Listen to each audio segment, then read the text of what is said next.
Welcome back to Kakepipe Automotive. In this episode, we're going to go over the damage that we sustained at Croft, and we're going to go over a few little things that have been bugging me since Croft and we need to get sorted.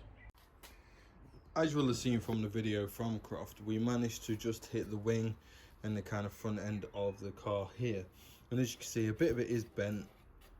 The slam panel has moved a small amount, but you can push it back into shape. And I had to bend this out just to get the seal right. But what I've done is I've just whipped the wing off, and I'm gonna get all this straightened back out, pulled into place, pull all that back into place, and then pull that into place. Other than that, and the bonnet, that's the only damage that occurred. So while we were at Croft, we went down the road to a really good lad, Chris, who has a ton of Corrado parts. Managed to pick up a late bonnet. It's not in the best condition, but I don't need it to be. It's going to get painted anyway. Full, complete, not flimsy, no dents, which is good. A wing, again, doesn't need to be perfect because it'll get painted anyway. And a fiberglass bumper. However, what I will be doing is utilising the parts I've already got, because they're not that bad in all honesty. I have managed to straighten out the wing quite a lot compared to what I thought I was going to be, and I've got a spare one. So I'm going to straighten out the damaged wing, as you can see I'm doing now. I've had the dolly and the hammer on it, trying to get all the lumps and bends and shit out. And now I'm just sanding it down to see where the high and low spots are. I'm not going to go crazy. It's not a show car, so it's just going to get a quick hammering back into shape, and it will go from there, really. The other thing I picked up, this got dropped off last night. This is a V5 box. So the gear ratios are slightly different to the VR6 box. And I will be getting a gripper diff put in here, and obviously in mine, I'm not sure if I showed you, but before there was a massive gouge out the side where one of the bolts had come loose in the clutch plate, and then decided to rattle around in there and cause some damage.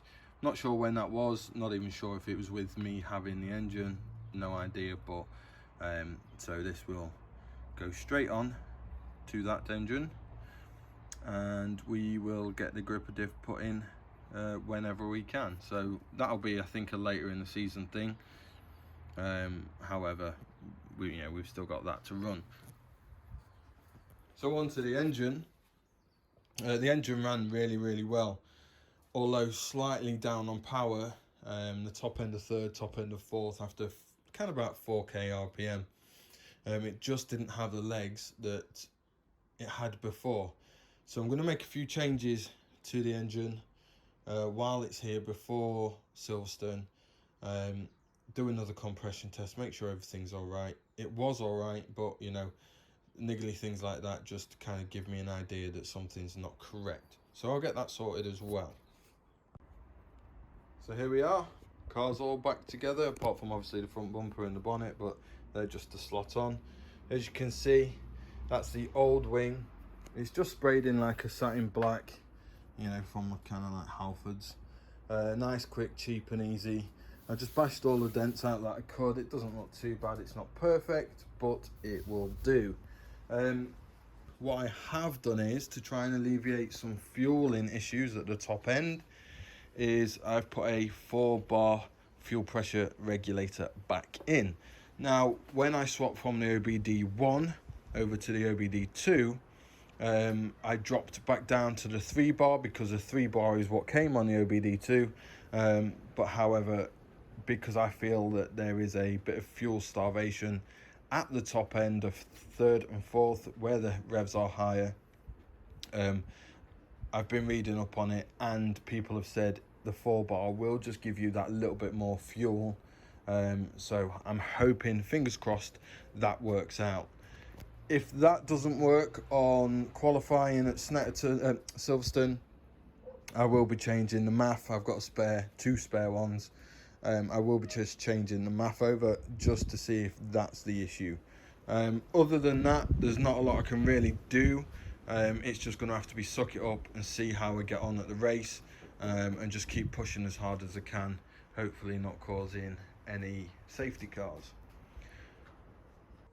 With that being said, we are going to get sorted for Silverstone on May the 1st weekend.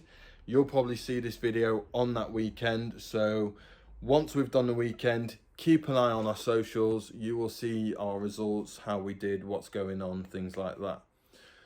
Cheers for sticking around, guys. Please like and subscribe. It really helps us out with the algorithm that YouTube decides to use. So give us a like, subscribe, and we'll catch you on the next one. Cheers.